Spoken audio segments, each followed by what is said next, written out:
So today's April 9th, 2016, and we are here in Uvalde, Texas. My name is PK Bardwaj from the University of Texas Voces Oral History Project, and today I'm interviewing Mr. George Garza. Thank you for speaking with us today. So we're going to start off with some questions about your childhood. Tell me about how life was growing up.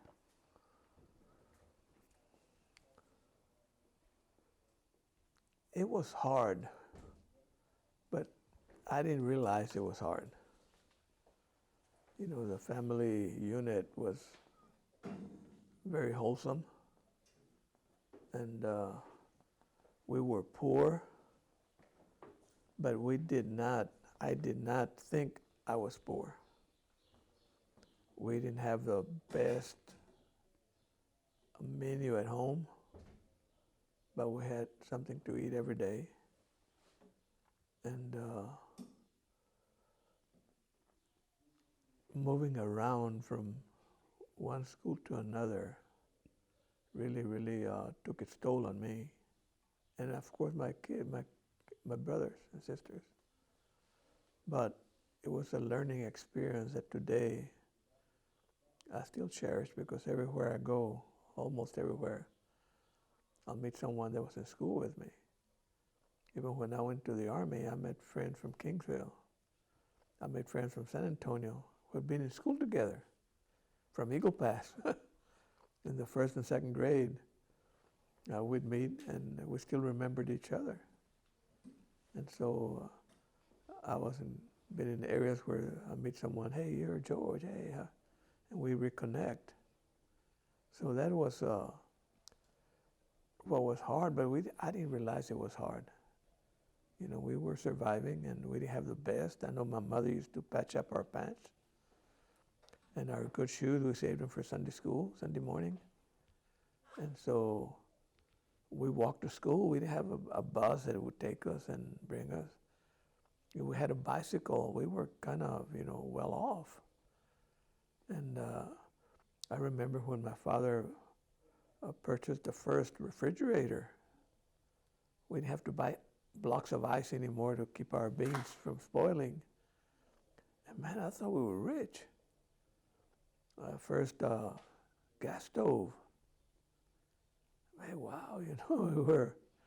And the first washing machine with the rollers that it had. And I said, man, we're going up in this world. And I remember I always wanted a bicycle. But times were hard financially. Money was not easily available. But one afternoon, classes dismissed at Collier Elementary in San Antonio. And across a street, there was a congregation of kids that had gathered around something. And normally I thought it was a fight. Let me go see the fight. Well, it was my father there with a bicycle, a Western Flyer, red and white. Man, everybody was proud that I had gotten a bicycle for my birthday. And then my brother and I would ride the bicycle to school.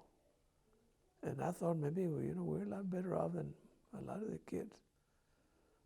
And that was part of our growing up. And my father always instilled in us a sense of salesmanship. He'd buy us a sack of oranges and divide it. You're going to sell them 2 for a nickel, and you're going to make so much profit. Count them. And so we'd go door to door in the neighborhood selling oranges, and we'd make some money. See, you made a profit of so much, $1. Here's 50 cents for you, 50 cents for my brother. And then we would start selling oranges and apples. And when my grandmother came from Mexico, she would make corn tortillas by hand. And we included that in our stock. We'd sell tortillas. And I would say, look, they're special. They're made by hand by my grandmother. She's from Mexico. She really knows. And I began to develop salesmanship skills. And my brother too. And we kept progressing to other areas, and I always wanted to sell candy wholesale to the stores. And after I was terminated from the school district here in Uvalde, the gentleman came and offered to sell me his franchise, Tom's Peanuts, or Tom's Foods later. Potato chips, corn chips, peanuts, and candies, and I didn't have any money. I went to the bank and talked to the vice president, Mr. Flores. I had good credit, and I needed $5,000 to buy it. And the seller's name was Alfonso Luevano, and he had gotten sick and he couldn't make the routes anymore. The route included Uvalde, Crystal City, and Carrizo, and all the towns around those cities. And I took off my tie, and I went to selling peanuts. And it was not a very glamorous.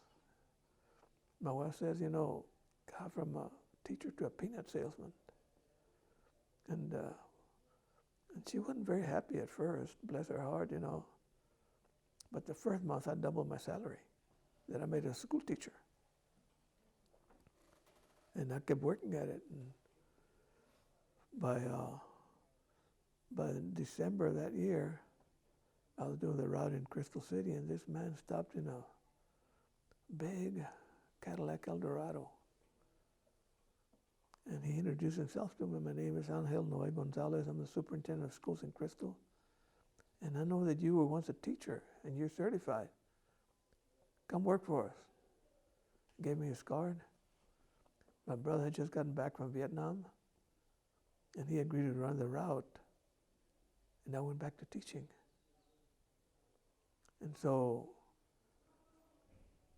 then I received a graduate fellowship to do graduate work at California State University in Sacramento. And my brother ran the route for a year and a half that I was in California. And that same superintendent made me a school principal of a junior high in Crystal City. And I commuted back and forth. And then we began to add to the business. But I always had my job as principal. And it was hard work, but my wife and I worked together, and our kids worked together with us. And so my brother was very helpful because he was a salesman until he could sell. And we developed, and I bought another franchise, Del Rio and Eagle Pass. And we went from one route to 3 routes, and then in the 4th one.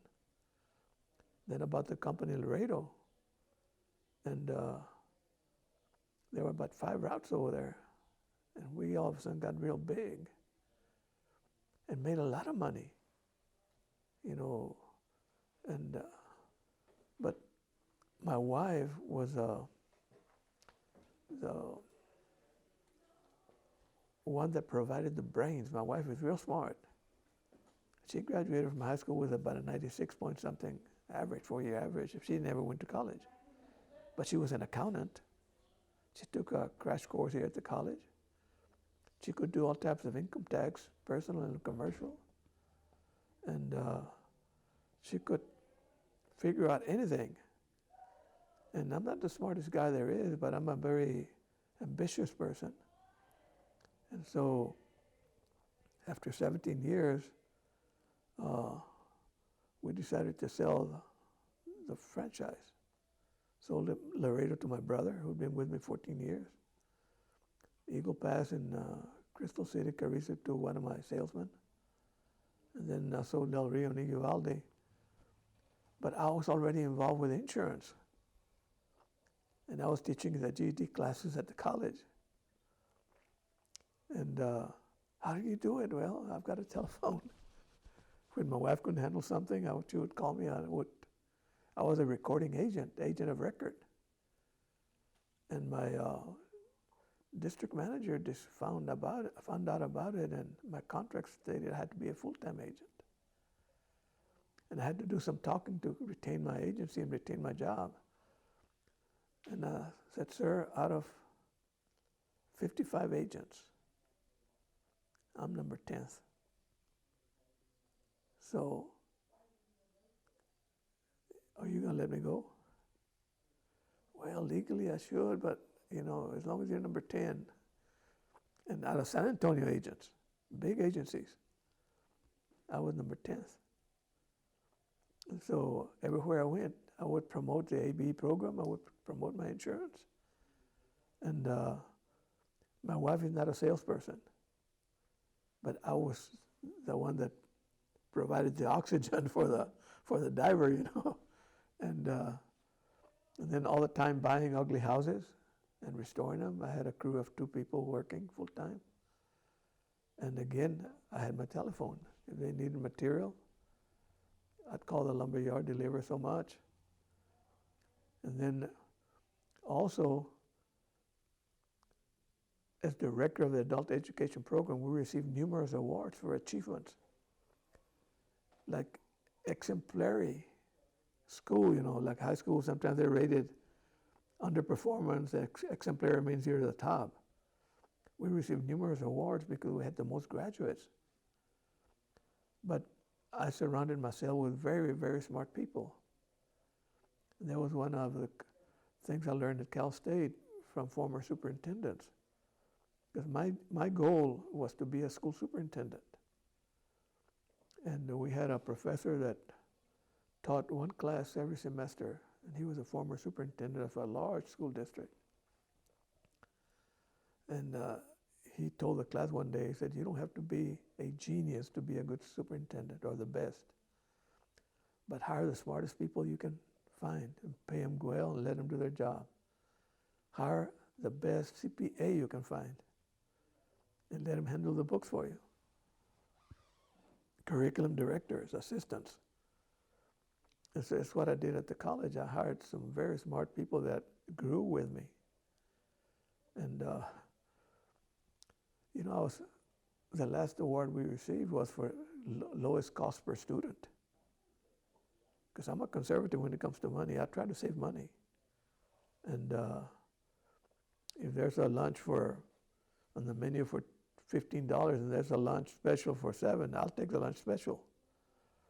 And I'm conservative at that point. And when I became city mayor in 1996, my biggest problem was I couldn't find a good city manager. And so I lost the election 2 years later. And then 2 years after that, I came back and won the election. But by that time, I knew who was my city manager was going to be, and I hired the retired school superintendent who had been named Superintendent of the Year for the state of Texas. And I hired him to get us out of the deficit, and hired him for 2 years, and he stayed about 10 years. Even after I was no longer mayor, he kept on because he was one of the best administrators we had, you know. And so that was, you know, the essence of my upbringing, you know, where try to be the best. Try to be the best. What do you think made you so successful in your sales, as a salesman? Like, what do you think is like the one quality that sets you apart from other salespeople? The sack of oranges, the bushel of apples, the tortillas that we sold. By that time, my brother had his own bicycle too, and we had a basket in front, and we put our goods on it, or in it, and then go door to door. But we learned one thing: never go inside the house. Knock, and if they come out, you sell them. If they tell you come in, my father said, don't go in. Why? Well, you don't know people. You know, I was 10 years old. You know, my brother was about 8. And going into a house with a stranger, you know, said, no, you stay outside. And then at the age of about 13, I had my own business in Kingsville. I delivered newspapers, the Corpus Christi Caller Times. And I delivered 500 papers a day. In the morning, I was already driving illegally. But my father would lend us his car. And my brother would fold the papers, roll them, and I knew my route by memory. And then in the afternoon with a bicycle with a basket in the back. And my brother and I would go and deliver them. And then collect every month, door to door. And I remember a friend of mine, a very smart man, said, don't work hard, George, work smart. So I began to put a stamped envelope on the last paper before the bill went out. And I put on the flap, it was $350, I think, a month. And people would start mailing checks into the house. A few I had to go call on them, and then they even put a tip on it because I got it early. But, I've always been ambitious. And I know, and I shouldn't say this, but I'll say it. I kept telling my wife, when I married her, I'm going to be a millionaire by the age of 45. And one day she was kind of frustrated. Where's the million you said you're going to make? And that really hurt me. I would borrow from one bank to pay the other bank. And I said, honey, I didn't make $1 million, but I made half. If I hadn't had that goal, I wouldn't have made half. And, now, we're worth a lot of money. But she is a smart one. I'm the salesman. I can bring it in, but I wouldn't pay the bills if She's a brain fund. she's the one that keeps the computers and all that going. Mm-hmm. But see, you have to have an ambition. I use these words when I speak to graduate students or graduating students, in high school or junior high. There's 3 things that you got to have to be successful. And I learned this in a sermon, that the same sermon in 3 phases was preached by 3 different people. One was my son, on passion. You have a passion for what you're doing. Give it 150%. And he quoted Peter in the Bible. He had a passion for Jesus, He even chopped the guy's ear because, and if you know the Bible, and then he walked on water because he was passionate about Jesus. And he was so ambitious and so passionate, he got off the boat to walk on water. And then the other guy preached on compassion for the less fortunate, related what they were doing in California to the immigrants that came from Mexico. Feeding them, finding them housing, and during the amnesty. And their church, they had a lot of people that came because they had a food kitchen and to help them out. And then the last one said, but you got to have a vision. Where are you going to be next year, 5 years from now? The same job, the same place. You got to have that ambition to succeed and to excel. And that really got me, And I've always applied that, even though I had done it before, but it kind of, what do you call the word? They brought it together to where I was thinking along that line, And every year I built 1 or 2 or 3 houses. And I'll take a house that's about to go under. City's going to demolish it. I'll buy it for next to nothing. And before I know it, I've restored it, central air, central heat, wall-to-wall carpet, and get $1,000 a month for people that want to rent. I have Section 8 housing for the less fortunate. And, but, that's compassion. For instance, they asked me one time, why do you call that compassion? You charge them rent. Well, Section 8, there's an elderly lady that only qualifies for a 1-bedroom house. I rented her a 2-bedroom, and I get paid for a 1.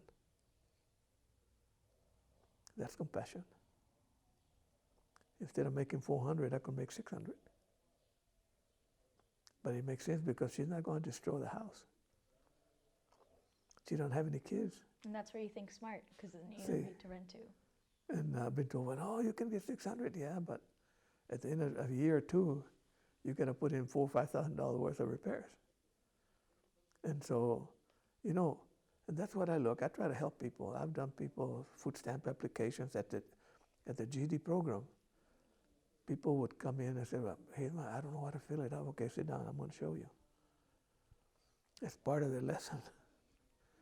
And open up a bank account. Okay, you got to open up. Remember, you can't make checks unless you have money. And, that's a type of, and I think it comes from the ministry my father had, helping others help themselves. You know, and there's people that have succeeded here in this town that have excelled. They came from Mexico, but now they own restaurants. They own the taco places. There's Los Alamos, there's Jalisco. Jalisco #2, Los Alamos #2. And there's people that are masons, drywall, that have learned the trade, and now they're the contractors. They've helped themselves with a little help. And you know, I always say that the government can help you, but they can do so much for you. They give you the bootstraps, but you got to pull yourself up.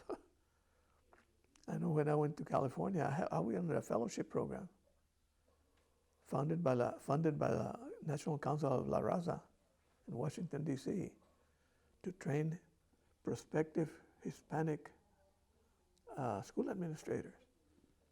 And the government invested maybe $15,000 on me. I had Section 8 housing because I was a veteran. And then I got my GI Bill. And then the project provided a stipend of $600 a month. So I could study all the time.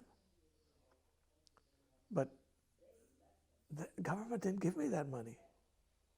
I've paid it back about 20 times already. On April the 15th, my CPA said, well, you owe so much. Because I was able to expand to other areas as principal, administration, and what have you. That's the difference that I say between the John Kennedy philosophy and the Reagan philosophy. John Kennedy called it an investment in the future.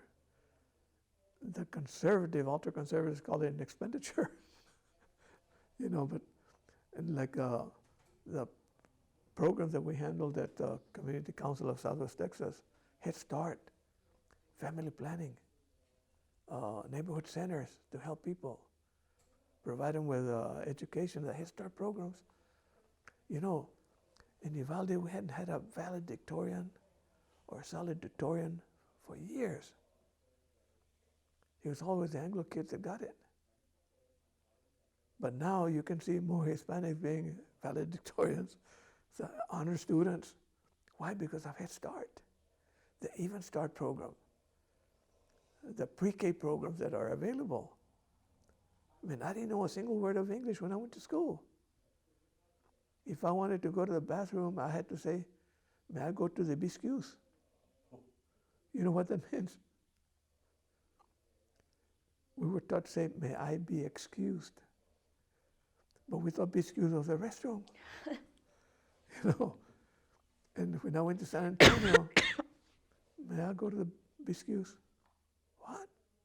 It's an Anglo teacher, she can speak Spanish. Hey guy, what do you? I need to go to the bathroom, the restroom in Spanish. Excusado. But restroom? No, biscuits, no, restroom. But I think English that we had, you know, survival English that we called it, you know. But, you know, that's my role is to help people. The older I get, the less involved I get. But I was mayor for 10 years, and we helped a lot of people.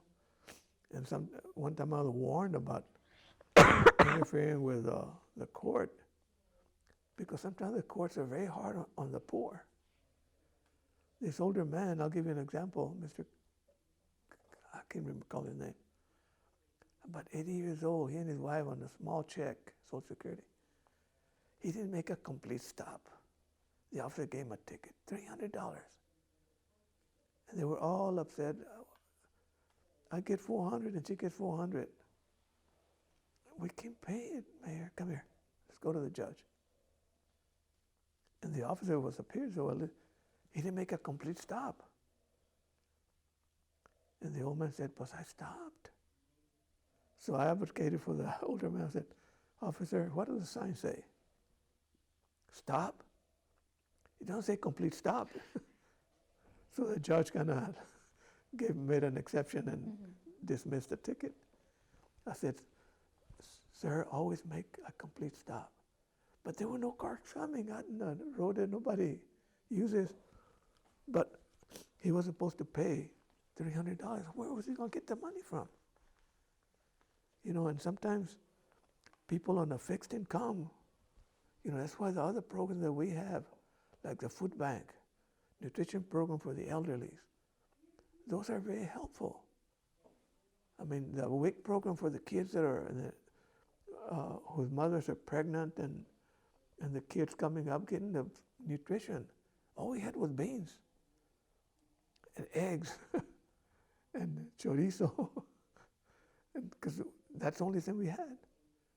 Milk, in our household, we bought a quart of milk for 18 cents at the neighborhood store.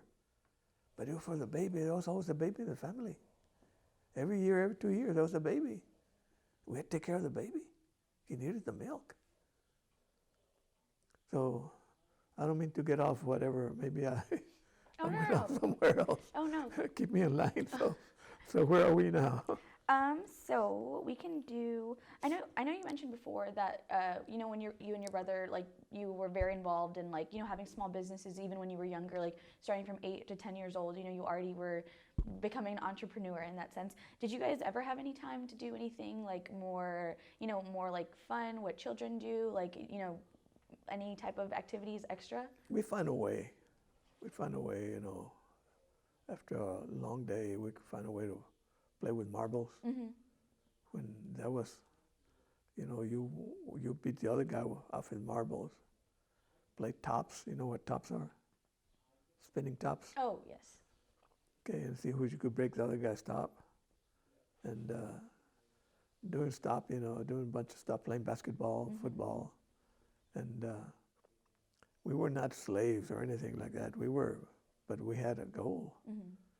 See, if you don't have a goal in mind, the time you stop dreaming,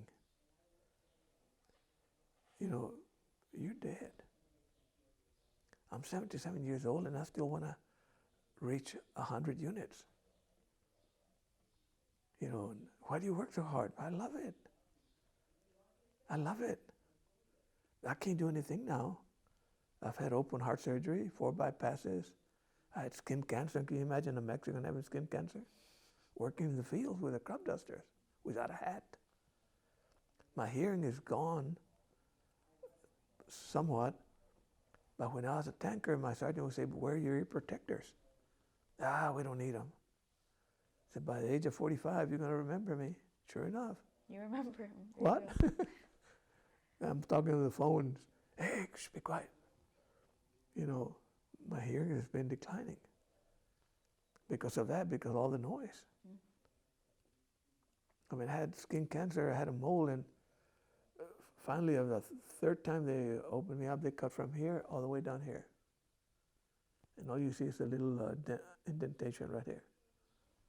But they got it all.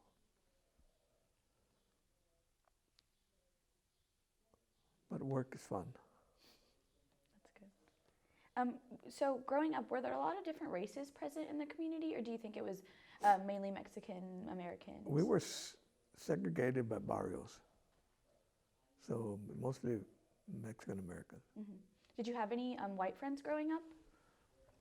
In school, but not dear friends. Mm-hmm.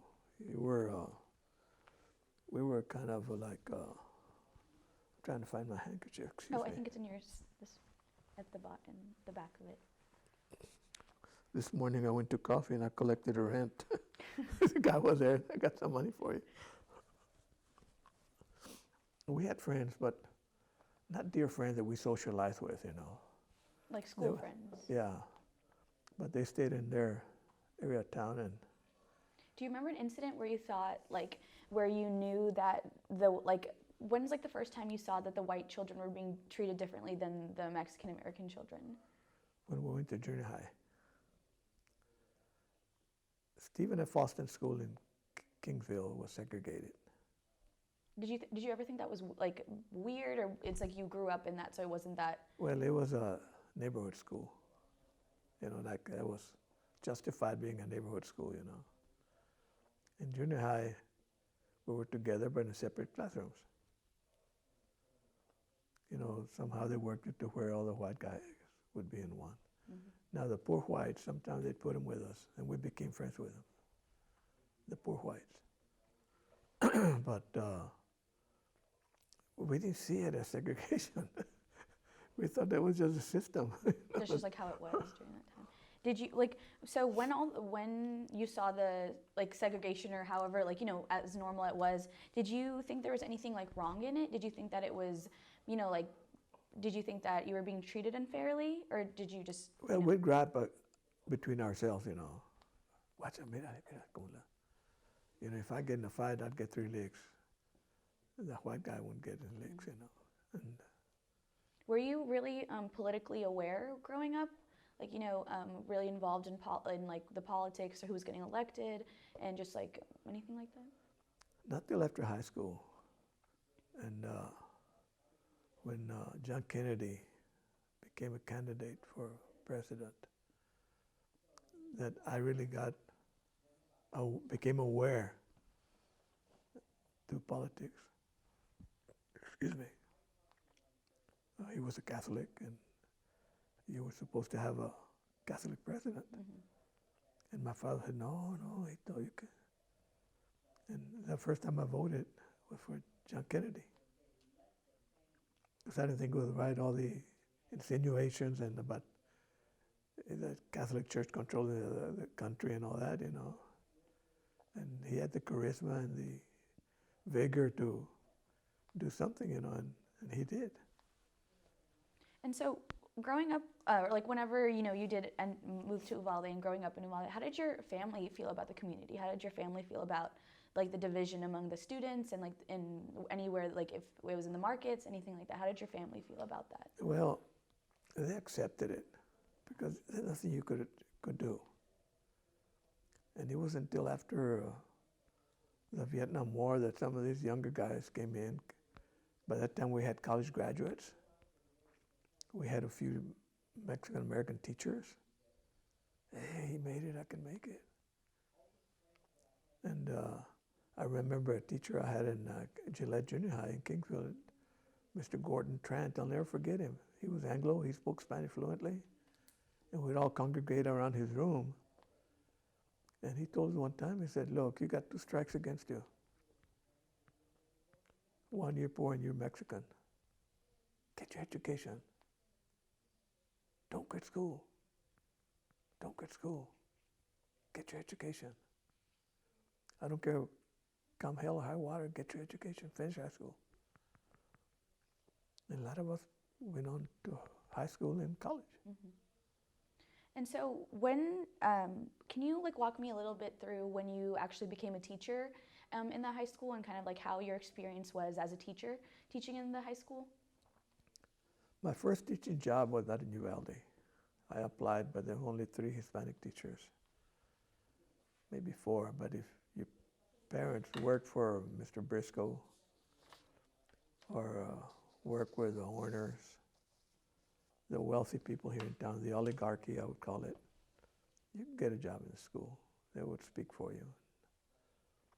The first year I went to teach in La Joya, Texas. And I wanted to come back to Uvalde. How come? My wife, parents, and I had lived here. I call this my hometown. And I applied in May, nothing. I would buy and check, and nothing. We don't have any vacancies, but there were. One of the teachers that was teaching at West Main Elementary said, there's 2 vacancies for 6th grade.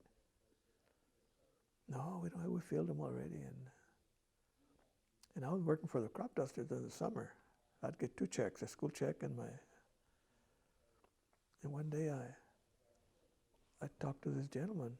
The fellow I worked for said, talk to this man. He said, Mr. LaFear, and see what he can do for you. I said, Mr. LaFear, I've been working for you guys for a long time. I said, I need your help. What can I do for you? I'm trying to get a job teaching. I'm certified in elementary and high school, and I can teach English. I can teach math. I can teach. I'm certified. I said, nigga. And Well, do they have any? Yes, they do. I said, but he was a board president. I didn't know that. Next day, they called me for an interview. He was a very rich farmer, president of the school board. And I was placed in the 6th grade. And out of 10 sections of the 6th grade, number 1 was the top students. Number 10 was the migrants. They gave me number 10 in the basement of West Main Elementary. And I did a good job. I want to think that I did a good job with the kids. You know, I organized them in basketball and get them, you know, to stay in school, have something to. The following year, I was transferred to Robb Elementary, and again, I organized a little basketball team to kind of intramural. And yeah, you need to go to college, learn everything you can. And that was hard on them. You got to pass your test, and if you don't pass it, you don't go to recess. And you don't go to PE. We're going to stay here until you learn it. And so I guess I got a little aggressive, or too aggressive and too involved that my principal did not extend my contract. He didn't extend it because he thought you were being aggressive with the students, or just because? Well, you know, there were three types of teachers, Mexican-American teachers. The nonconformist, the conformist, and then the superconformist. Now, there were some of us that were in between conformist and nonconformist. Okay, there was a rule that if you got caught speaking Spanish, you get 2 licks. A superconformist teacher, Hispanic teacher, Mexican-American. Hey, come here, you talking Spanish, huh? Bend over. Pow, pow, pow. It's a superconformist. The conformist was the guy, hey, come here, don't speak Spanish because they're going to give you 2 licks. The nonconformist, hey, speak Spanish, man.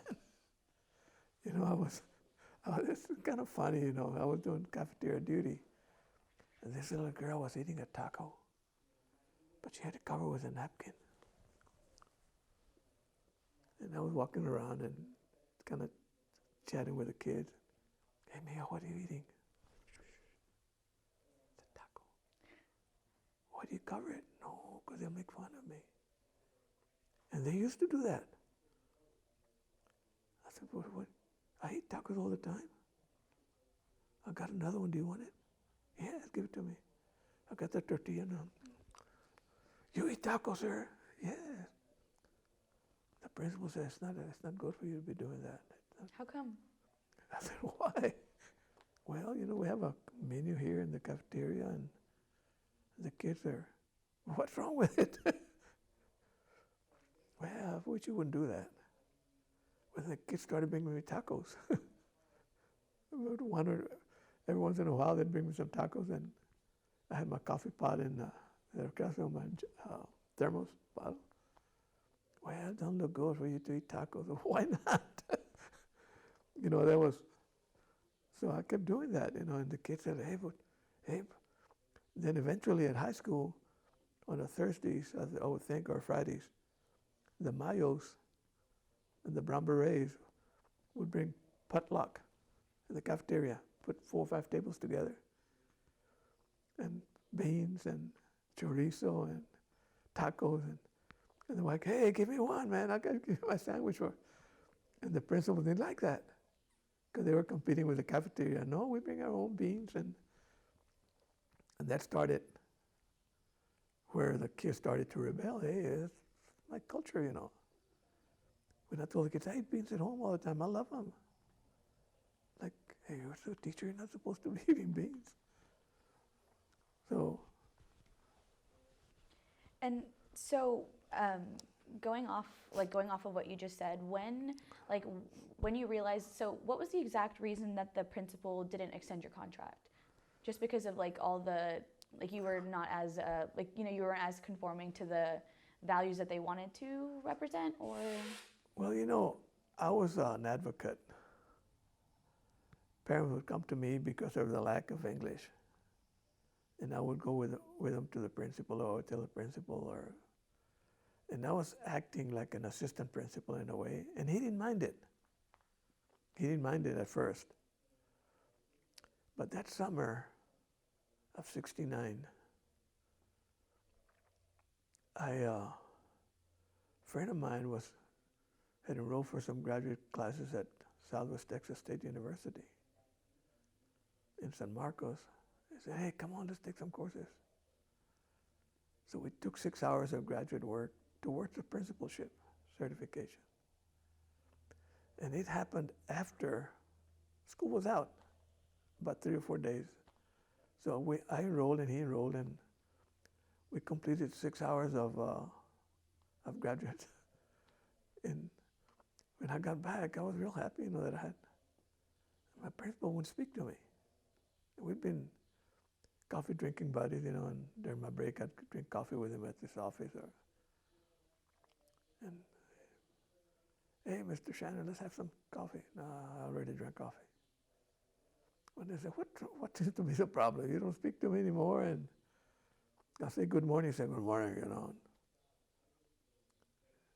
You're a double crosser. I said, why? You want my job, don't you? I said, no.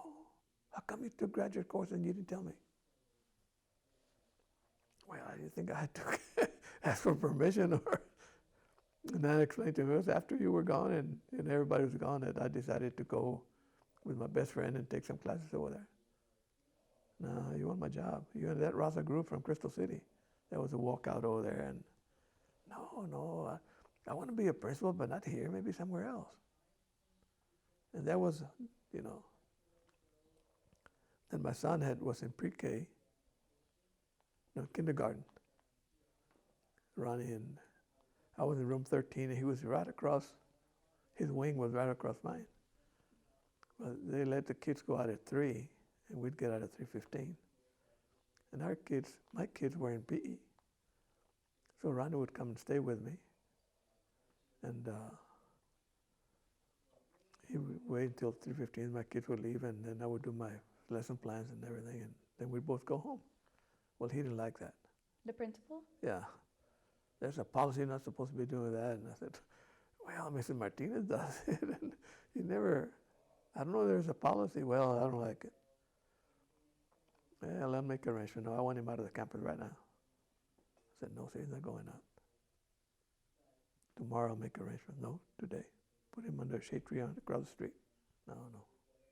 Go on, sir, get out of here. So about a month later, I had filed for county judge. And I knew I couldn't win, but I knew it would kind of serve as a increase the momentum or the desire to elect officials. We all lost, And so a few days later, I got a letter that is, you will not be recommended for a contract. When you received that letter, how did you react to that? Well, I was disappointed, and I went and talked to the superintendent. Well, the principal's recommending it. Talked to some board members. Well, the principal's recommending it. I said, but you don't have to do what he tells you. But to make a long story short, there was a walkout, and there was a gentleman there in the main office, Mr. John Harrell.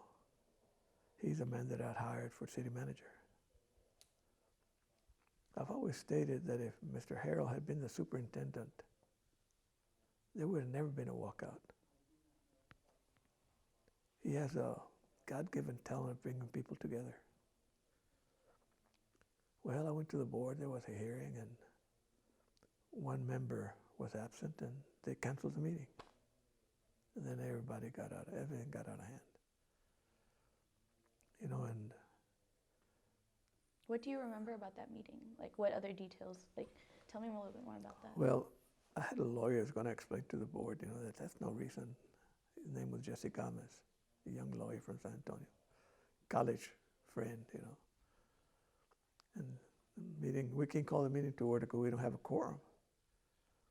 sir, you're only missing one board member. You have a quorum. No, we don't have a quorum. Yes, you have a quorum. And things that got out of hand, you know. And that was like a climax to a chain of injustices that had been occurring, you know. And the younger people were kind of fed up. Those coming back from Vietnam, where they were. I said, heck, man, we've been fighting over there, getting shot at and everything, and here we come to the same. So there was a walkout. And they called the Texas Rangers right away. Every time there was a congregation, the Texas Ranger would come in and just kind of go like this, you know, and glare at you, and with the big guns on the sides, you know. But things got out of hand, and there were two extremes: trust on one side, and fear on the other. See, we were the majority, and they were afraid that sleeping giant was waking up. And you had to kind of stop it, nip it in the bud, you know. That was instead of coming together, you know, but they would never open up to any. The Justice Department came and tried to mediate. No.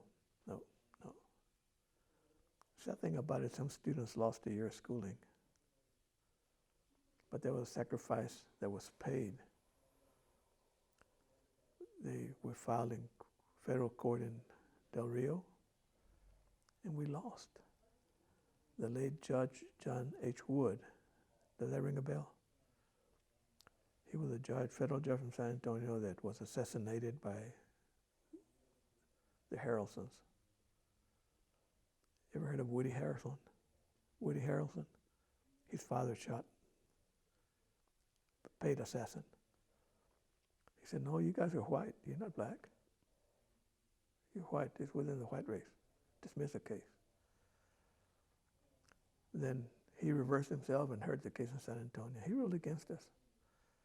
And we had the law firm of Pat Maloney, prominent lawyer from San Antonio, who was representing us pro bono. We didn't have any money. Mrs. Morales was a very brave woman. She filed the lawsuit in her name. And we lost it. We knew we were going to lose.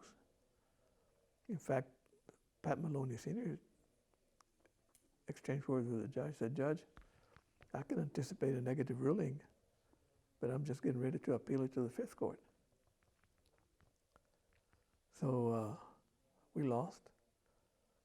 And then the MALDEF, Mexican American Education and Civil Rights Organization of Lawyers, appealed it to the Fifth Court in New Orleans. And they reversed Judge Wood and issued a writ of mandamus. This is what you have to do. So the case was won. The school district wanted to appeal to the Supreme Court. And of course they turned it down. The case went all the way to the Supreme Court? They appealed, but the appeal was rejected. No basis for it. So they had to bus students and integrate all the schools that were, it was mandated they hire school administrators, Hispanic school administrator. Excuse me. Would you like some more water? No, I'm all right. Okay. And so they had to hire more teachers, school administrators, and people among the Mexican American community didn't ever think we were going to win. But there were some of us, Mrs. Morales, that we had a junior high named after her. And Gabriel Tafoya, there was a charter school named after him. And Anita Cano, Mrs. Francis Ibarra, parents that were involved and that were very active in fighting discrimination. and they never dropped the ball. But then there was a price to be paid by some of us. I couldn't get a job in Uvalde. After your contract wasn't extended? Yes. I went to Crystal City, as I indicated, California, and then came back. And I was elected executive director of the community council. And some of the more liberal Anglos pushed me to get it. And the Anglo community knew that we were right, but they were afraid to stand up to the oligarchy. And so then I got elected to the school board. And I never retaliated. And I always spoke to my ex-superintendent. And when I applied for a job when I applied for the fellowship, I needed a letter from my previous employer. Not Crystal City, because I've been there long enough, from Uvalde, to be accepted. And this person that I mentioned earlier, Mr. John Harrell, he was the assistant superintendent. And he always would tell me, if I can help in any way, let me know, Well, one day I met him at the Kincaid Coffee Shop and Restaurant. And I said, John, you've always said you want to help me. I need your help. Sure. I said, I need a letter of recommendation to this project. Oh, man. Yeah, I can write it. He said, it has to be in school letterhead. Oh, I don't know whether I can do that. He said, you know what, I'll write it for you. I may get fired, but I'll write it for you. Superintendent was hard, man. So he wrote it, took it to my house, and delivered it. I never forgot that. He didn't have to do that. He was risking his job. And so I was accepted. And years passed by. I always spoke to my ex-superintendent. I was nice to him, and I was taught that, to be nice to people. And even the principal that fired me, I spoke to him, and he agreed that he was, and what made matters that I think I felt vindicated was when a high school principal wanted to fire a coach, a baseball coach, who later won the state championship. And the principal didn't want him there. So there was a meeting with the high school principal and the assistant, Mr. Mike Mireles. And they appeared before the superintendent. And the principal and the coach and the AD were there at the meeting. And the principal says, I don't want this coach in my school. Was there any specific reason? They just didn't want him. He says, I don't want him in my school. Either he goes or I go. And Mr. Mireles conveyed this to me, that the superintendent became enraged.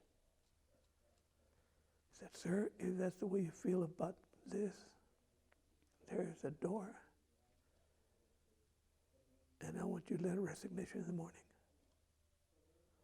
For the principal or For the principal. Why did he feel so strongly about? He says, George Garza did not deserve to get fired. I still feel bad about it because I listened to a principal that was wrong, he said. Elmer Shannon was wrong, he said. But I listened to him to back him up, and I will never back anybody else up. So bring me a letter in the morning. The coach stayed another year. He won the state championship. That's why he didn't want him. And so Mr. Barham, the ex-superintendent, when he retired, he was lonely. His wife died. And I would meet him at the drugstore every morning about 10 o'clock. And Mr. Barham, how you doing, sir? Oh, fine. Who are you? He was getting senile. I'm George. Oh, how you doing, Garza? He said, I did you wrong, Garza. Oh, don't worry about it, Mr. Shannon. Mr. Byram, don't worry about it. The last time I saw him was at the old Walmart coffee shop. He was sitting by himself, trying to drink a cup of coffee, going like this. He had Parkinson's. He was about 86 years old. And I got my coffee. I said, Mr. Byram, how you doing, sir? Oh, it's you, Garza, huh?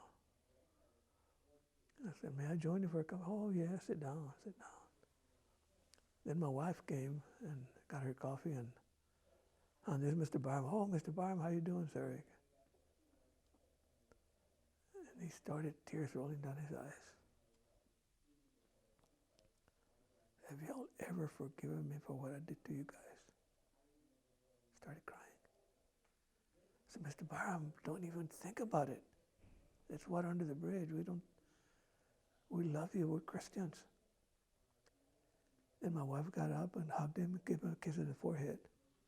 And he cried for a little bit. 2 weeks later, he died. But there was remorse in him. I could feel it, that he'd done something wrong. When he told the principal, George Garza did not deserve to be terminated. But by that time, I had my own businesses. I had done well, and I've worked real hard, to achieve. And but there was two extremes: the fear and the trust, And they didn't trust us, and they feared us because we began to win elections. When I was on the school board, I treated everybody fairly. I never even rebelled or got even with people because I don't believe in it. So going back to your meeting with your lawyer, and can you tell me exactly what happened when you went in the meeting with your lawyer, when you saw that you had gotten... A lot of people had gone to the meeting. Because wasn't that meeting also kind of what started the need and the calling for a walkout? Like, wasn't in the meeting when someone yelled, "Oh, like walk out, like it's going to happen"? Could you just describe that meeting a little bit more? People were there, it was like and when they said we don't have a quorum, I said, well, you sure do. You have just say yes or no so we can proceed. And kind of words were exchanged between the board members, and somebody said, walk out, let's do a walk out. And there was a dance, a Monday night dance. And the word got to the dance people, and walk out, and it got away from everybody. I mean, hey, this is it, Mr. Canales had been fired, nothing happened. Okay, Mr. Tafoya had not been renewed. Mr. Uriegas had not been renewed. And they were good teachers, but they were politically active. Mm. We were registering people to vote. And they put all kind of obstacles on us, I remember my principal told me one day, I hired you to be a teacher, not a politician. How come you don't register the white people? I said, well, you need to be registered. You're registered already. No, you got to be even with everybody. You're discriminating. I said, I'm not discriminating. But they were afraid of waking up a sleeping giant. And so, that's what started it. And then they got harder with the Texas Rangers, and we were at the Weston Park, and it started drizzling, so we walked to the American Legion Hall, and we were parading without a permit. They want to put everybody in jail. And this is the day in the day after? So it was like the meeting? About 2 or 3 days afterward. 2 or 3 days after. They were getting organized with the schools, and so... no one was trying to stop them? Like the white administrators or anything like that, or any of the other teachers, like if they would hear walkout, they weren't like saying, oh no, don't do it, or... Everybody was in a state of limbo, What do we do? It's not going to last, it's going to fizzle out. And, the war was going on, and people were frustrated. Most of the boys from Uvalde were being drafted right after high school. And in fact, there was a protest done, and the Selective Service Board was all whites. And guess who went first? The director would call the parents of this boy that hadn't gone to college. They tell him to volunteer for the Air Force or the Navy because they're going to draft him in the Army. She would call them. Anyway, and there were, people were just fed up. Now, in retrospect, I look at it, man, it couldn't believe someone from the school board would have spoken up and say, look, let's work this out. And Mr. Harold, I think, would have been the person, but his hands were tied. And the Anglo churches were worried, that the Mexicans are coming to take over, and the people in Crystal City are coming over here. And now, when I got to teaching in Crystal City, I said, man, Uvalde still haven't, because it was the worst. The discrimination was horrible. In Uvalde or in Crystal City? What made it so much worse? The teachers towards the students, the coaches towards the students.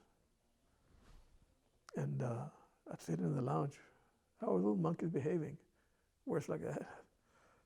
And I try to be friends with everybody. And eventually, I said, well, you don't call them like that. What's wrong? Well, they're a bunch of this. But they didn't feel like they were being rude towards you as well, by calling the student? Well, I took exception to it. I said, why do you call them like that? I said, I thought Uvalde was bad, but man, you guys are. And teachers that were Christians, church-going Christians. And finally, my presence there, and then other guys that were also with La Raza, that kind of quietened everything, about that. It was not as obvious. And but then Uvalde, once the court ruled in our favor, things began to change. And the superintendent, that old man, was replaced by Dr. Little, who the board brought him in to replace. The principal didn't want to retire. And Dr. Little, Eddie Little, he became a superintendent in Lufkin, I think. And we had a lawsuit for single-member districts in the schools. He told the board, when I was there, he said, let's settle this lawsuit, man. He said, work something out. He took the initiative. Well, it was settled because then 2 board members would be elected from the west side, 2 from the east side. 3 would be elected at large. So we had representation. And now, we can win at large or we can win by district anyway. It doesn't matter. And but somebody had to have the initiative and the foresight to bring people together. And we all agreed to settle it on that basis. See, but the other superintendent didn't want 1 board member. Or they would put a token there, they worked at the bank or worked at, where you can do anything. Mm-hmm. So after, also, you went to Crystal City after your contract was not extended. Yes. In Uvalde, and then you came back a couple months later. Do you remember the day after, a couple days after when the walkout was actually happening, what was how did it feel? How was the air, the buzz in the school with the students, on the morning of the walkout? How was it? Were you there during that time? Yeah, I was still teaching. My contract didn't end until May. Mm-hmm. But I looked at it like 2 groups that didn't want to fight, like 2 boys that don't want to fight. I got in a fight fist fight in Kingsville when I was a freshman. I didn't want to fight the other guy. He didn't want to fight me, but we were arguing, and all the students started congregating, and then one pushed me into him, and he slugged me. They pushed him, I slugged him, and then it was a free-for-all for both of us, Later on, I said, I didn't want to fight you. Well, I didn't either, but they pushed me into you, and you slugged me, and I slugged you back, and, That's what happened. Somebody wanted that, to That happen. chaos to Yeah. happen. And but I don't think that the groups wanted to fight, but they would never settle anything. I mean, And by two groups, you mean like administration versus like the the children? the Hispanic community. Hey, what about some Mexican food? No. How about bilingual education? No. Nothing.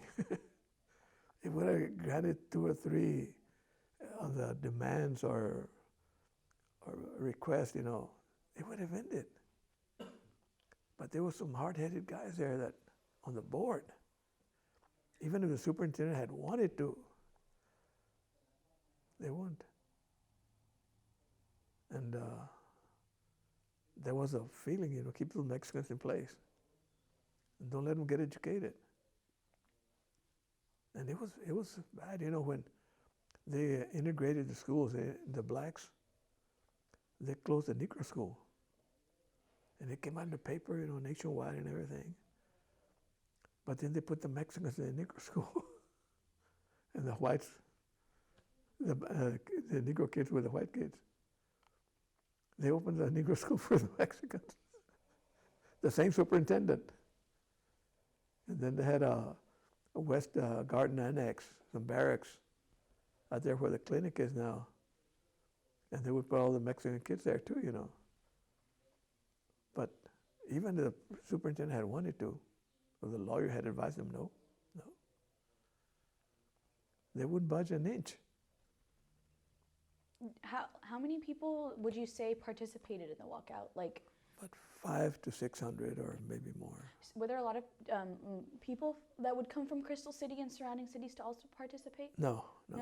Just like Maybe some. We started a freedom school at the church, Catholic Church, and some other churches, and then the American Legion. What was the Freedom School? It was for those that dropped out. So some teachers volunteered to come with La Raza, And the fighting song was De Colores. Have you heard it? Have you ever heard it? De Colores, da-da-da. It's like a fight song, and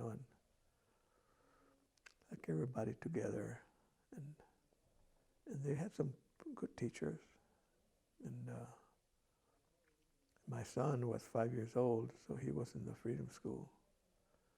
And they learned a lot about, racial discrimination and all that. And at the time while I was teaching, I was working as an insurance salesman,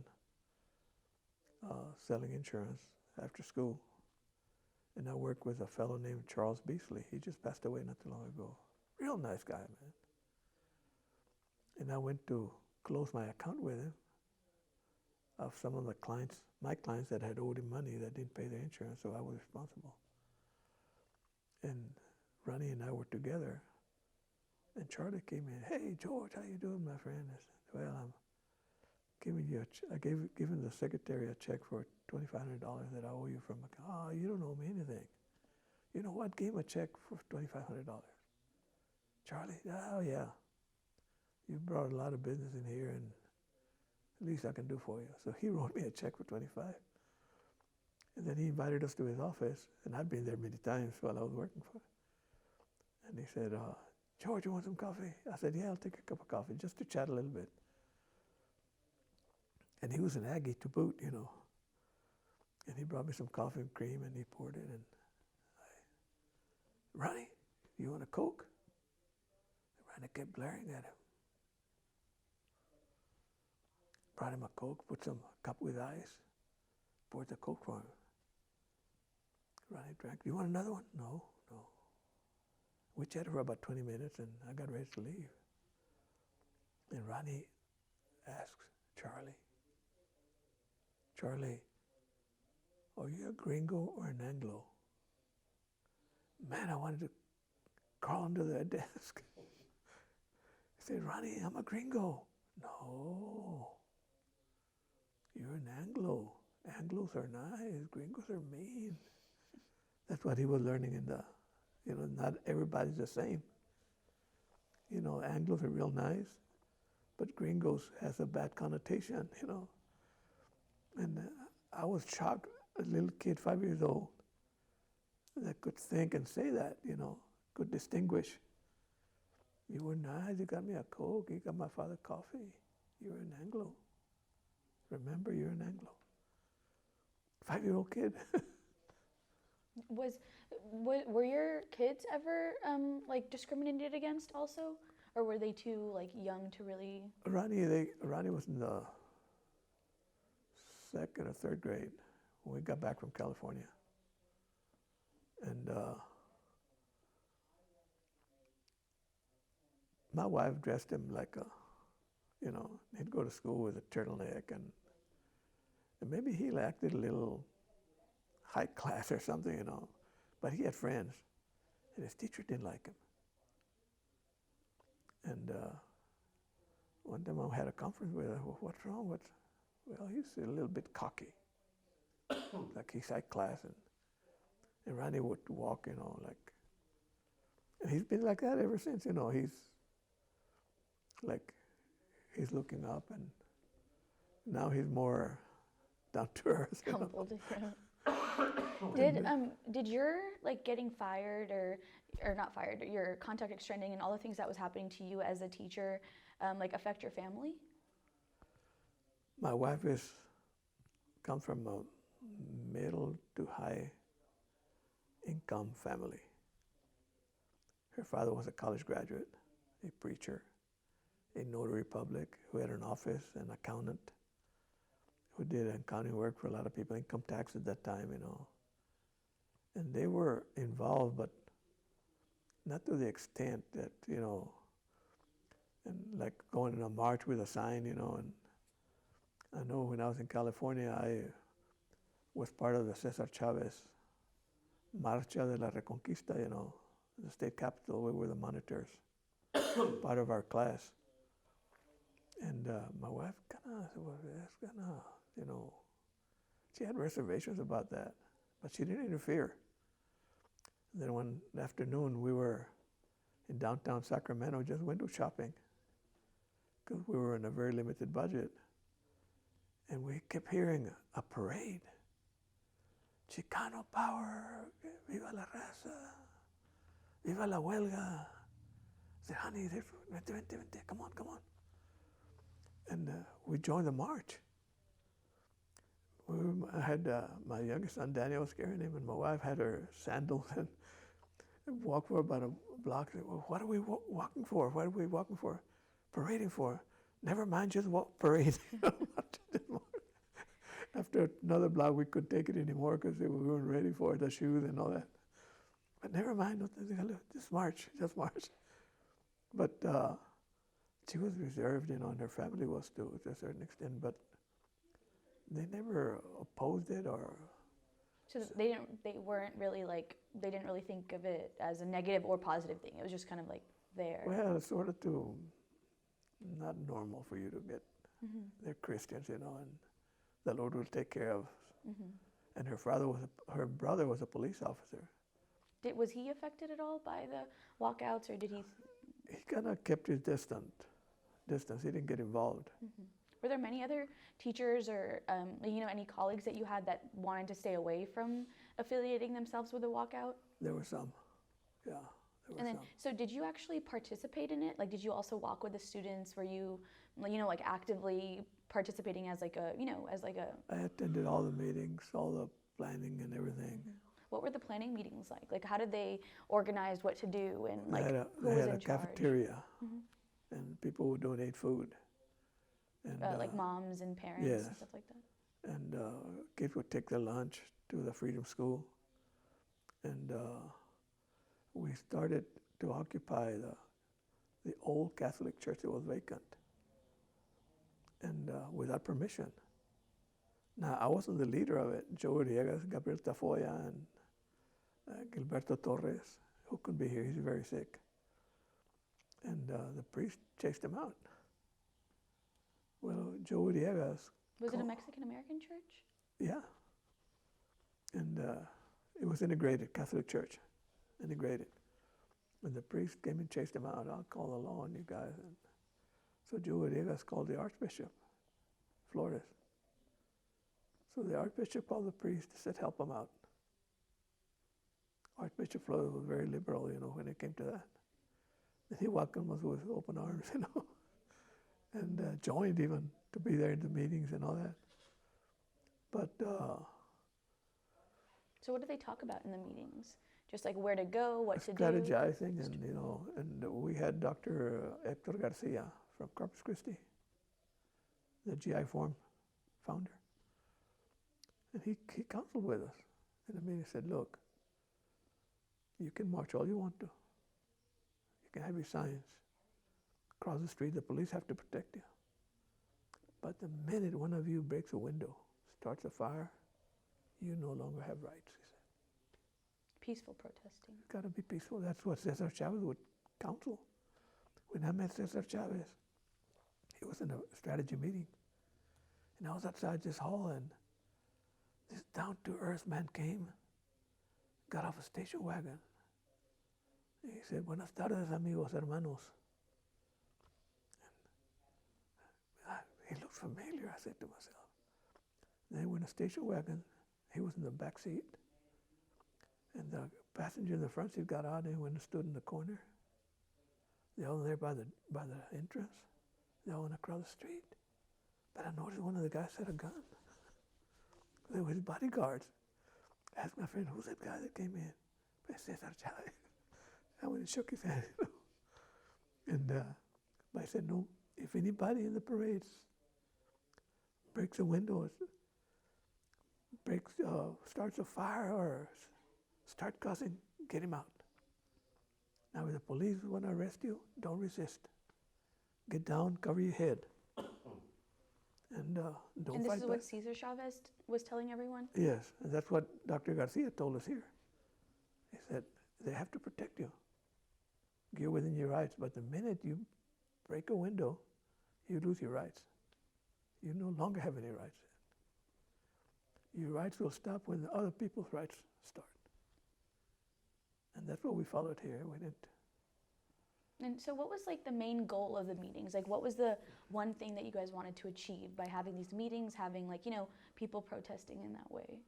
Well, to kind of force the school district to give something, So like you would say that most of the racial discrimination came from the administration, like the school people, rather than like the neighborhoods or the stores and markets. It was more of the administration enacting these Yes, like I said, it was the climax to a chain of injustices. For instance, and this was never verified, but the school principal, the high school principal, the list of all the graduates, the Mexicans, the Spanish surnames, he would put 1A.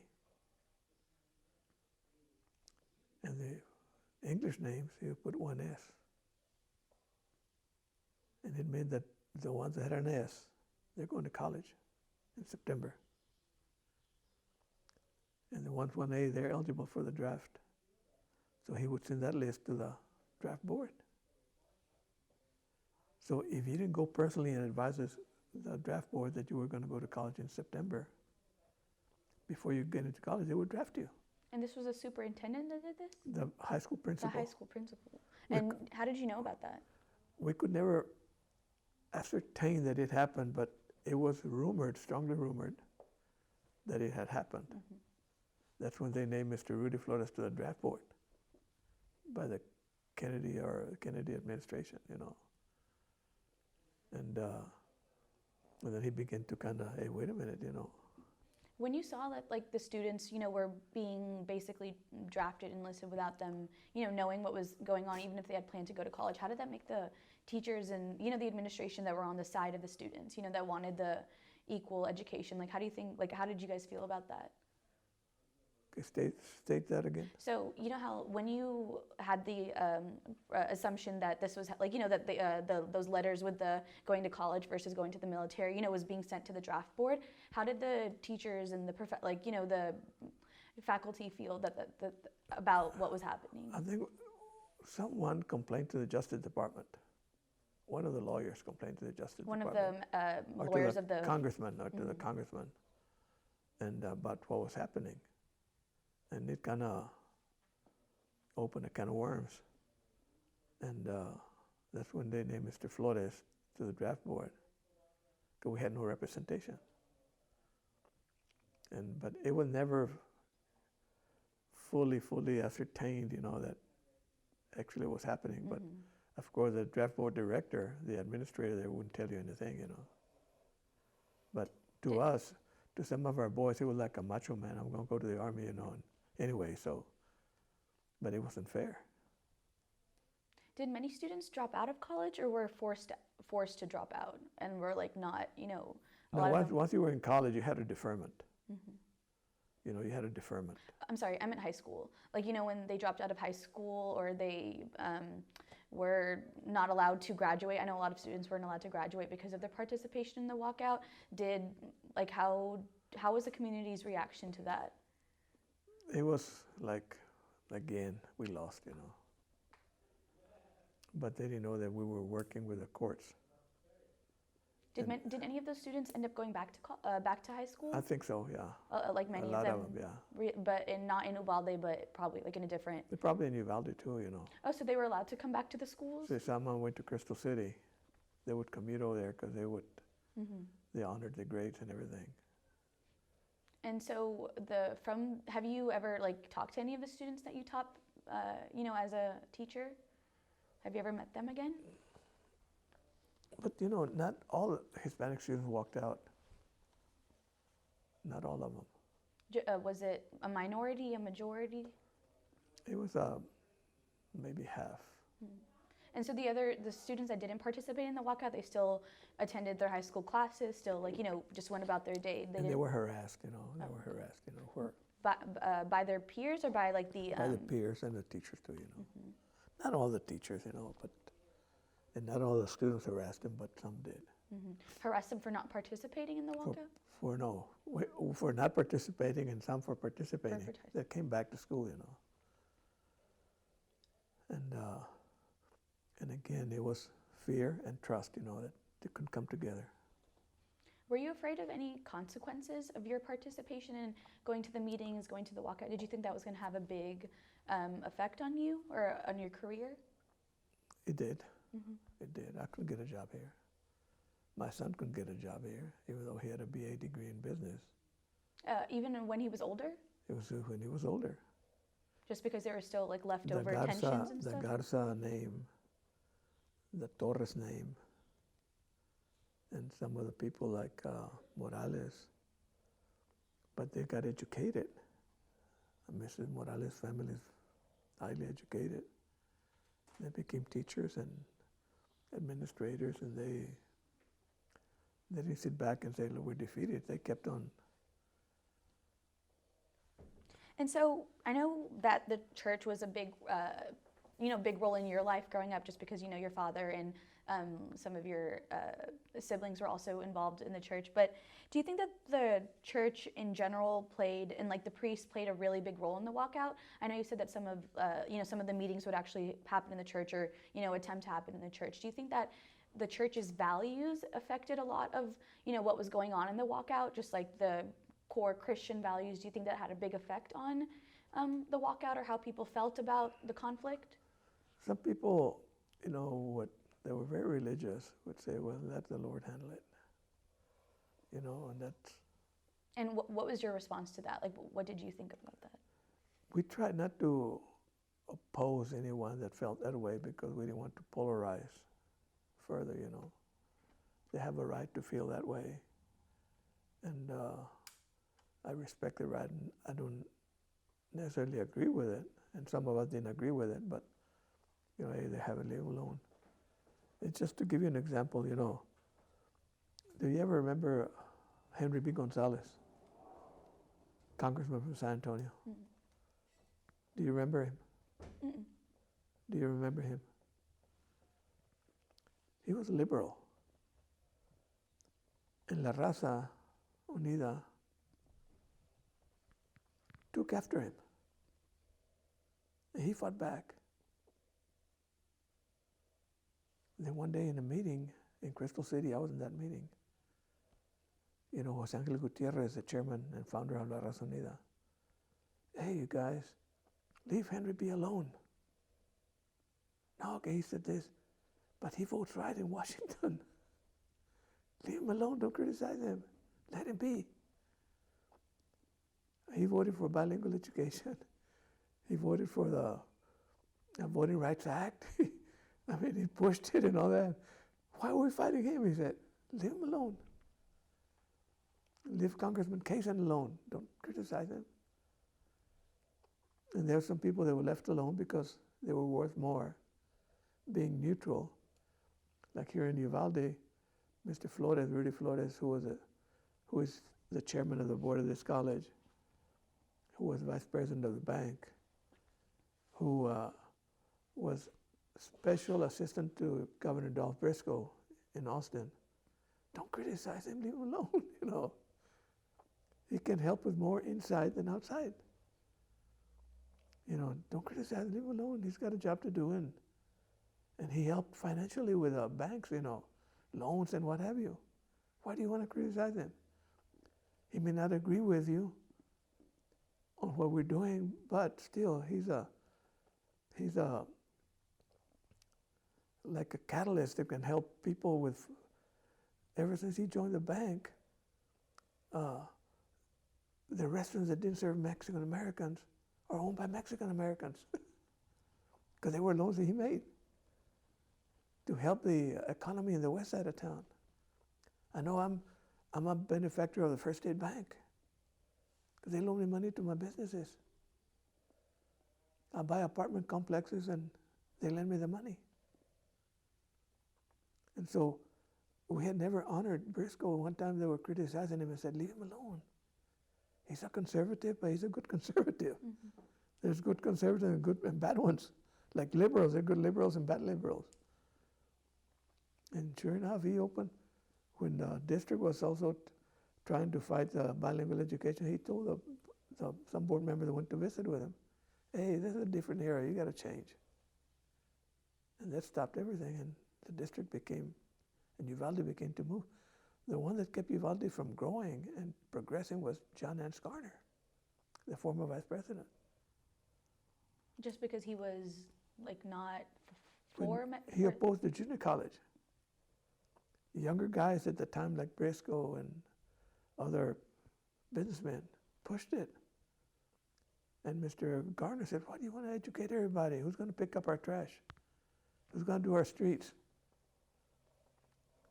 Who's going to cut our grass? That was the mentality. That was the Garner mentality. The Briscoe mentality was, and they were both conservatives, was, hey, educate them and we'll have a better workforce. That makes sense. See how it evolved from one extreme to the other. And Mr. Briscoe was a good governor. I mean, he kept the state fiscally responsible and balanced the budget without raising taxes, and helped a lot of the migrant programs that he approved and helped, you know, with. And Mr. Flores, the same. He was the top assistant to him. So you know, our professor mentioned, like Maggie mentioned, that throughout the course of the semester, you know, we've been reading a lot of articles about the walkout and, like, you know, how it started and stuff like that. And a lot of them, they actually credit you as, you know, being basically the straw that broke the camel's back. Like, you know, your contract not getting extended was a huge part in what kind of, you know, spurred the momentum that someone yelled walkout. But how do you feel about that? That being, like, you know, very credited for having a really big influence on starting that huge momentum. You know, again, I'll reiterate, Mr. Canales, White P. Canales' principal was not renewed because he was the first Hispanic principal. They just didn't like him. Okay. Gabriel Tafoya, I don't know if he resigned or what, but they weren't very happy with him, Joe Villegas. And so it was like the culmination of all these things happening to the teachers that kind of... I think like at Robb Elementary, I was an advocate for the people. I was always trying to help them with whatever application. I had an office. People would come to me for the income tax, and I'd charge them $3. My wife was doing income tax, and we charged them $3. I would interpret for them, and I would go to court with them and talk to the judge, and their husband, or the kid got in trouble, and I organized the kids and gave them some sense of pride, in winning the basketball tournament against all the other schools. The football trophy, we won it inter-school. And in track, I got him involved in track, and I was with him, and I didn't get paid for that. I didn't get paid. But I love to do it. I love to help people. When I went into Robb Elementary School, they didn't have a basketball court. Dalton School did. So I got the principal on my side, and I said, let me do it. Okay? I marked it off, and I got the white mines, asphalt mines, to donate the asphalt, the reject. Then I talked to the county commissioner, and he agreed to haul it. Then I talked to Mayor Rowland. I said, Mayor, the school doesn't have. And then the city spread it, they rolled it, they've made it real nice. And then the school didn't want to buy the basketball goals. And you know what I did? I ordered some candy. We had a candy sale. And every kid had to sell so many boxes. We sold them all. And then I went to Mr. Pete Knowles at Jansko, the pipe company. He agreed to donate, to do the work. You pay for the material, I'll do the work free. And then the school didn't want to install them. So I'll go to the superintendent and say, sir, the least you can do is install them for us. And they did. And then I striped them. I bought the stripes, and I had the kids playing basketball instead of staying out in the store smoking and. And then the track for field day, I got the county commissioner to blade it for us. I marked it more or less, 440 yards. And the kids were running. Then I got some hurdles for them to jump, and homemade. And then the basketballs that the high school didn't use anymore. They were flat or punctured or something. I went to a basketball coach, and he gave them to me. And I put a patch on them, and here, play with it. Take it home. It's yours. To get him involved in something, to give him a sense of pride. We didn't have any shade trees at Robb Elementary. I said, Mr. Shannon, I need to plant, why do you let me plant some? No, who's going to take care of them? I'll handle them, I said. The county commissioner had some boys on the NYC program for out-of-school dropouts working. And they got us pecan trees from the river. And we planted all those. That's 40 years ago, they're still there. And so people kind of looked at me as a principal, but I wasn't. I was just an advocate. And that's what kind of brought it to a clash, where they'd come to me, why do they go to you? Well, I speak Spanish, Miss Shannon. And he wasn't the nicest person, but, that was he's dead already, and I shouldn't speak bad about him because but, I wasn't the principal. I was just helping people. Because in my father's church work, that's what we did. Somebody didn't have anything to eat. Okay, let's take a little collection here, and buy them some groceries. Or one time we had some migrants. Their truck broke down here in Uvalde. They were on the way to the Rio Grande Valley. They spent a week sleeping in the church annex. And people brought them a mattress and some covers and what have you, while they've repaired their truck so they could keep on going. So there's always a good sense of community and everyone coming together to help each other, And my father-in-law was also an advocate.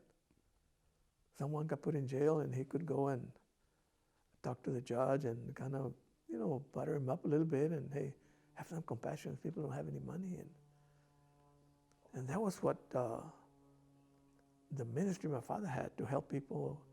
They get in a divorce. I remember. I better not say it. And but anyway, helping people to help themselves. And that was my goal, to help you. Hey, go to college, you guys. You go to college. You're smart. You can make it. In my GED program, somebody would come to me. What's your name? Rios. Oh, you're related to Xavier? Yeah. He was smart. And I know you're going to be smart. You can pass it. And that gave him hey, I can do it, And I always share with my sons and my wife, be positive. Something good will happen. Don't be negative. I've always strived to be number one. I hate to lose. But every time I've lost an election, I call the other gentleman, wish him well, if I can help in any way. And even people that oppose me.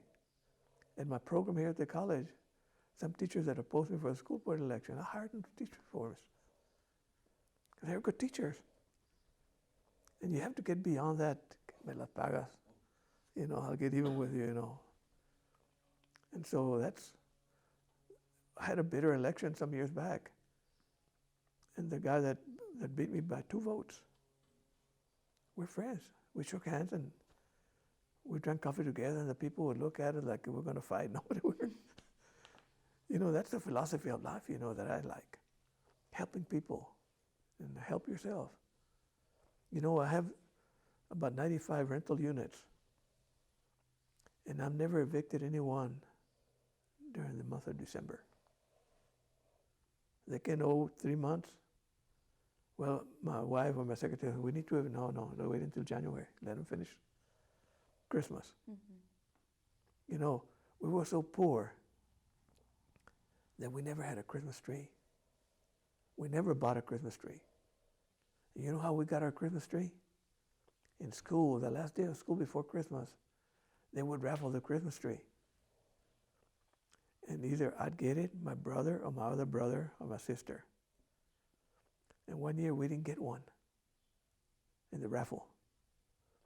I paid a boy $0.25 to give me his tree. And I took it home on my bike, holding the tree, decorated and everything. The first year we had turkey for Thanksgiving was 1964. We had never had a turkey for Thanksgiving. We would eat a regular meal and pray that thank God we were all still alive, And the newspaper agent, where or the distributor one we bought our papers from, told us, if you get me 10 new subscribers, I'll give you a turkey. But my brother and I got 20. And we had 2 turkeys. You know what? My mother didn't know how to cook them. And there I was, and I had to think fast, I said, look, Sister Polanco cooks for a lot of the rich people here in Kingsville. And they're not going to have a turkey either. So I went and talked to her. I said, would you cook our turkeys? Those 2 turkeys? I said, yes. And you can keep one, and you give us the other one. And they had turkey for the first time, and we had turkey for the first time. With stuffing and everything. And they, hey, we had turkey. Oh, we always have turkey, the other guy would say. But I thought it was a first. Mm-hmm. But the walkout created leaders in the community. And the Gabriel Tafoyas, the Alfredo Santos, the Gilberto Torres. Gilberto was the one that started the movement. He and Joe Villegas. I don't know if you heard of Joe Villegas. Alfredo knows him. He was the first city councilman elected in Uvalde.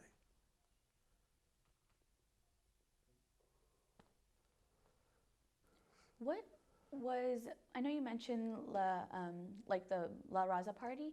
Do you think that it had a really big effect on how everything played out? I know a lot of people were part of, affiliated with the La Raza party, but when it came to the walkout and how people reacted to it, were a lot of the same values and same things brought over?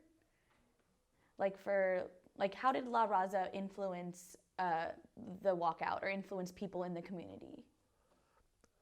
Well, it gave you hasta aquí. This is it, you know. We're not going to be second-class citizens anymore. We have rights. You know, and the people that were not aware of the rights were kind of humble, you know, said, well, así es. I know when we were fighting the case in court, some of the businessmen here in town would say, you can beat the gringos. They got the money. We're going to beat them. We're going to beat the oligarchy. No, you can't beat that. And when we won the case in New Orleans, this fellow that owned the cleaners, I went to take my clothes, he came and hugged me. He said, ganamos. We won. I said, no. We won. You didn't. He came and hugged me and said, I'm proud of you guys. I said, because you guys have an education and you know how to fight for your rights. We don't, he said. I had a sixth-grade education, but I own my own business. But I didn't think you guys could win.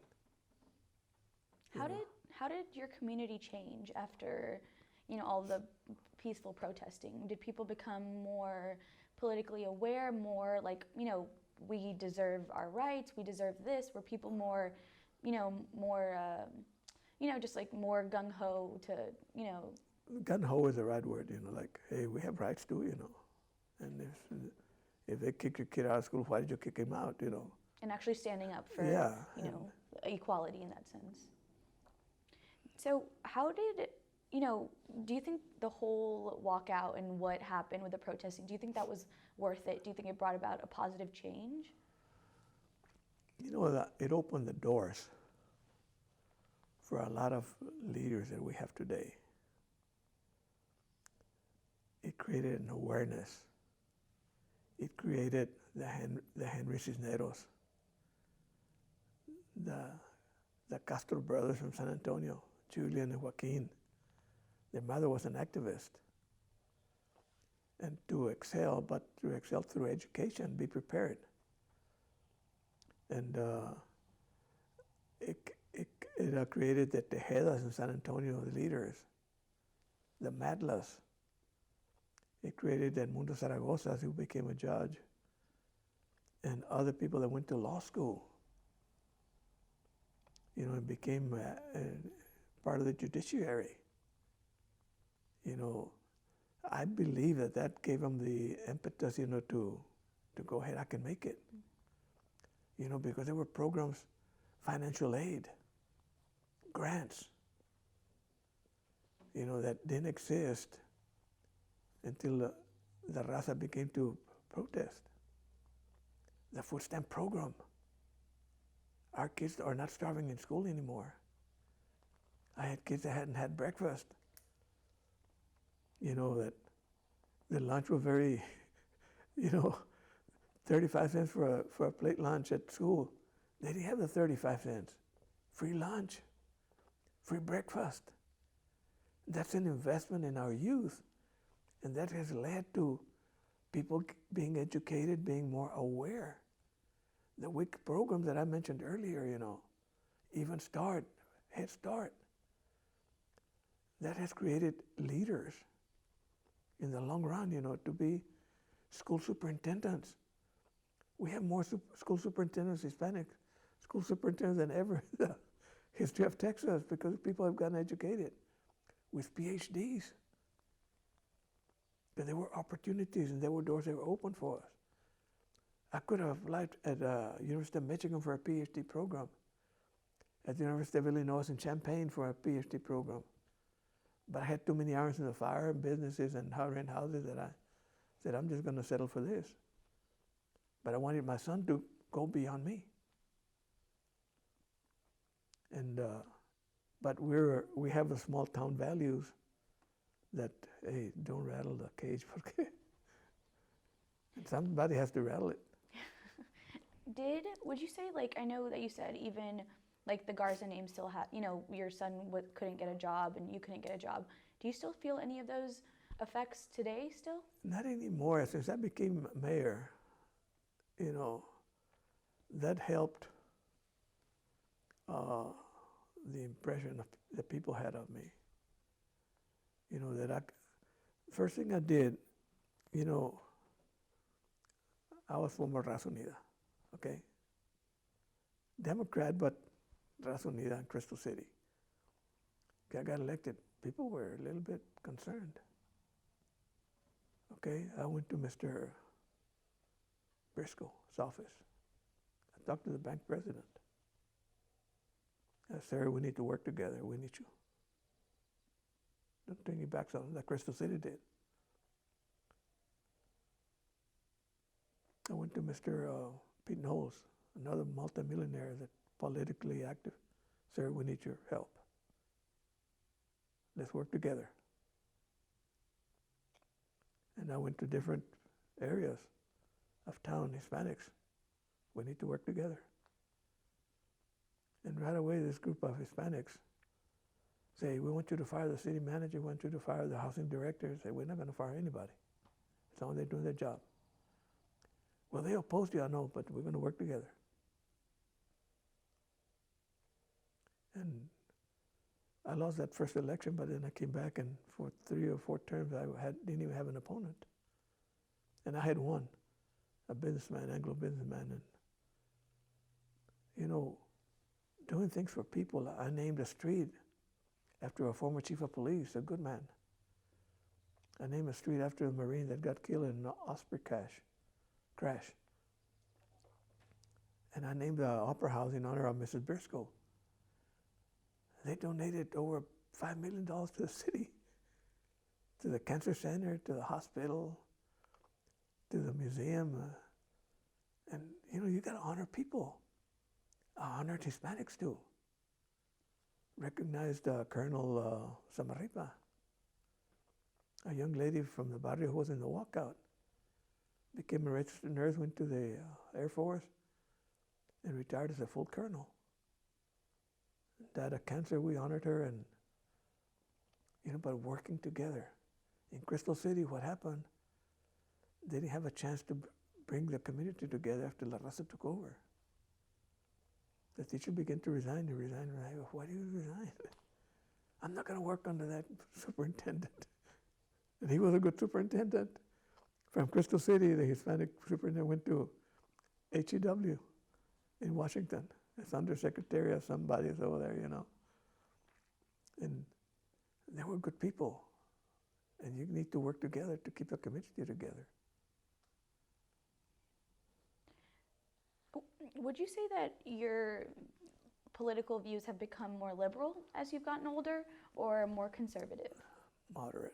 Moderate? Yeah, I'm Hillary Clinton. Mm-hmm. She's too liberal, but she's a good liberal. Mm-hmm. And what about her values do you also, you know, agree with? And don't agree with them, but like for instance, gay marriages. The Supreme Court rule on it. There's nothing you can do to change it. Mm-hmm. I don't approve of it. My religion doesn't approve of it, but they're human beings. There's a right. And, you know, but if you take Donald Trump that wants to evict all the Mexicans back to Mexico, okay, fence a border, I mean, that's the epitome of stupidity. Ted Cruz the same way. I know guys that are conservatives, and man, we don't want those guys in there. They're conservatives. But if you agree with them, there's something wrong with you, you know. I know that people fear us because we're too many, but we want a piece of the pie too, you know. We want to live here comfortably, but you have to work for it. Nobody gives you anything. When you were I know you were, you were the mayor, and you did a lot of different things after the walkout happened. But do you think that the walkout influenced how you became a leader, as a mayor and as any of the other higher positions you held? Do you think that you became more, inclusive of everyone because of how the walkout played out? To a certain extent, it did. because at the time of the walkout, we didn't have any Anglo leaders or Hispanic leaders that could, hey, let's talk. Let's talk. Let's talk. For instance, we passed a $6 million,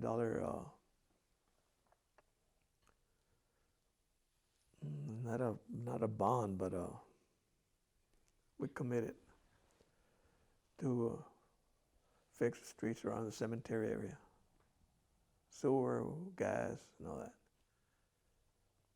Some people were opposed to it, Anglos.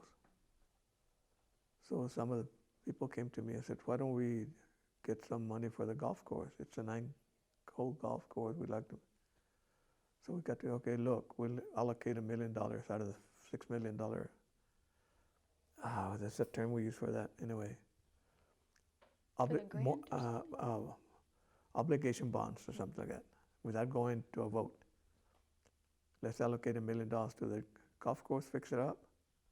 Well, why? Because that's going to bring people in. An 18-hole golf course. But we had $5 million to fix the streets and the sidewalks and everything. You see what I mean? You compromise. They didn't oppose it. And the two Anglo councilmen voted for it because they were golfers. See, but we got more, and we did more for the community, fixing the streets and drainage and what have you. And that's the act of compromise, you. Oh man, life. What time is it? That was the last question I had for you. But so I mean, we've gone over all the questions I had. But is there anything else you'd want to add, as a general, anything that I may have missed? I want for us, and I'm in your project, to recognize Mr. Gilbert Torres, a pioneer in the civil rights movement, and Mrs. Morales, Genoveva.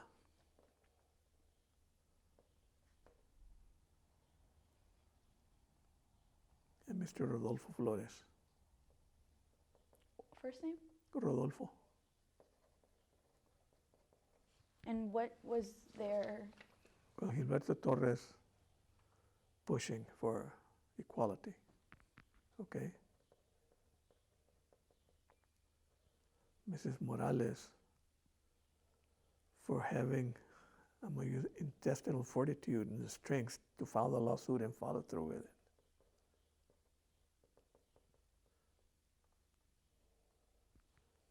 That brought monumental changes to the school system. And then Mr. Flores. Mr. Flores, while he was in Austin, he helped Uvalde with many of the programs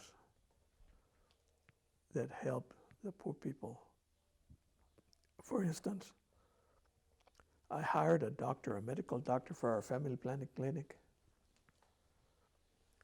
with the intention of starting a baby clinic. But we didn't have the money. So while we were at the hunting lease, I asked Mr. Flores if he could help us with maybe $50,000 so we could buy some equipment to handle babies after they were born. We weren't having abortions, that people were having their babies. But sometimes they get sick and they can't go to a doctor because a local AMA would not allow doctors from other towns to practice with us. And Mr. Flores, very quietly, we did a proposal and they turned it down. The Department of Community Affairs turned it down. We can't fund this crap, he said. I went to Mr. Flores, I said, they didn't fund it. Who did you talk to? I said, talk to a certain guy.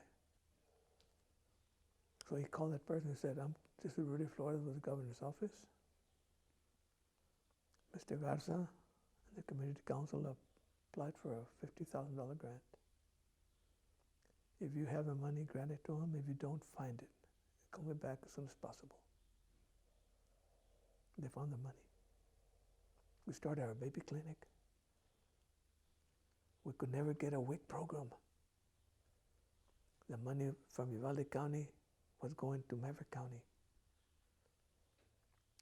And Mr. Flores made a deal with the county judge. He said, give Uvalde a portion back to Uvalde, and I'll help you get a building that you want to get. See what I mean? Mm-hmm. And that helped the babies that we were doing in our baby clinic. See, everybody, but these people stand out. Mr. Torres, Morales, and Mr. Flores. That's great. But that's all I have for Oh, today. man. Thank you so much for speaking for so long. I really appreciate that.